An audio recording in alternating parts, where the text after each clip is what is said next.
السلام عليكم ورحمة الله وبركاته. الحمد لله رب العالمين والعاقبة للمتقين والصلاة والسلام على أشرف الأنبياء والمرسلين نبينا محمد وعلى آله وصحبه أجمعين ومن تبعهم بإحسان إلى يوم الدين. أما بعد، فقال النبي صلى الله عليه وسلم: إنما ينصر الله هذه الأمة بضعيفها بدعوتهم وصلاتهم وإخلاصهم.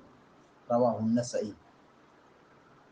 ابھی آپ کے سامنے سنن نسائی شریف کی ایک چھوٹی سی روایت پڑھی گئی ہے۔ اللہ کے نبی صلی اللہ علیہ وسلم فرماتے ہیں: انما ينصر اللہ هذه الامہ بضعیفها۔ اللہ تبارک و تعالی اس امت کی مدد کرے گا ان کے کمزوروں کی وجہ سے، بدعوتهم وصلاتهم واخلاصهم، ان کی دعا، ان کی نماز اور ان کے اخلاص کے ذریعے سے۔ امت کی جو کمزور ہیں، فقراء، مساکین، محتاج، غریب، یہ سماج کے لیے بوجھ نہیں ہے، یہ سماج کے لیے، لوگوں کے لیے بوجھ نہیں ہے۔ ان کو کبھی حقیر نہیں سمجھنا چاہیے، ان کو کبھی پھٹکارنا نہیں چاہیے، ان کی غربت کی وجہ سے، ان کی محتاجگی کی وجہ سے۔ ان کا کیا مقام ہے، ان کی کیا اہمیت ہے، ان کا کیا درجہ ہے، اندازہ لگائیے کہ ان کی وجہ سے اللہ تبارک و تعالیٰ اس امت کی مدد کرے گا۔ یعنی امت کے اندر کمزور لوگ ہوں گے، کمزور لوگ دعا کریں گے، محتاج اور غریب لوگ، مسکین لوگ جو اللہ والے ہیں، نماز پڑھیں گے، دعا کریں گے، اخلاص اپنے اندر پیدا کریں گے، مخلص بن جائیں گے، اللہ تعالیٰ ان کی وجہ سے امت کی مدد کرے گا۔ تو ضعفاء، مساکین، غربا، محتاج لوگ یہ سماج کے لیے، معاشرے کے لیے یہ بوجھ نہیں ہیں۔ ہمیں ان کی اہمیت کو سمجھنا چاہیے کہ ان کی وجہ سے ہم کو مدد ملتی ہے، ان کی وجہ سے ہم کو روزی ملتی ہے۔ اللہ کے نبی صلی اللہ علیہ وسلم نے فرمایا: هل تنصرون وترزقون الا بضعفائكم۔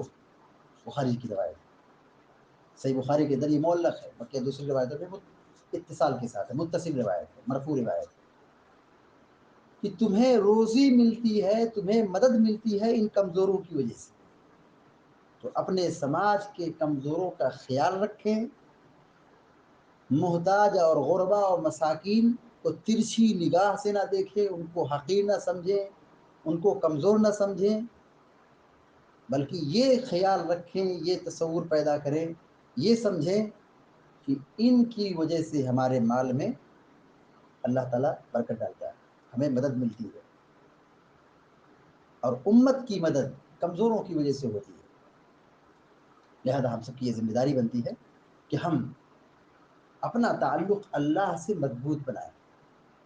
ہم محتاج ہیں مالی اعتبار سے، لیکن ہمارا تعلق مضبوط ہونا چاہیے۔ بڑی بد نصیبی ہوگی، بڑی بد نصیبی اور بدقسمتی کہلائی جائے گی کہ آدمی کے پاس دنیا بھی نہیں ہے، مال بھی نہیں ہے، لیکن اس کا تعلق باللہ نہیں ہے اور آخرت بھی نہیں ہے۔ کتنی بڑی محرومی کی بات ہے۔ تو اگر ہمیں دنیا کی دولت، دنیا کی رونق، دنیا کا مال اگر نہیں ملا ہے، لیکن اللہ رب العالمین سے تعلق مضبوط ہونا چاہیے، آخرت کو مد نظر رکھنا چاہیے، آخرت کی فکر کرنا چاہیے۔ اللہ تعالیٰ سے دعا ہے کہ اللہ تعالیٰ ہم سب کو، آپ سب کو نیک موت کی توفیق عطا فرمائے رب العالمین۔ صلی اللہ علیہ نبی محمد وعلی آلہ وصحبہ۔ السلام علیکم ورحمۃ اللہ۔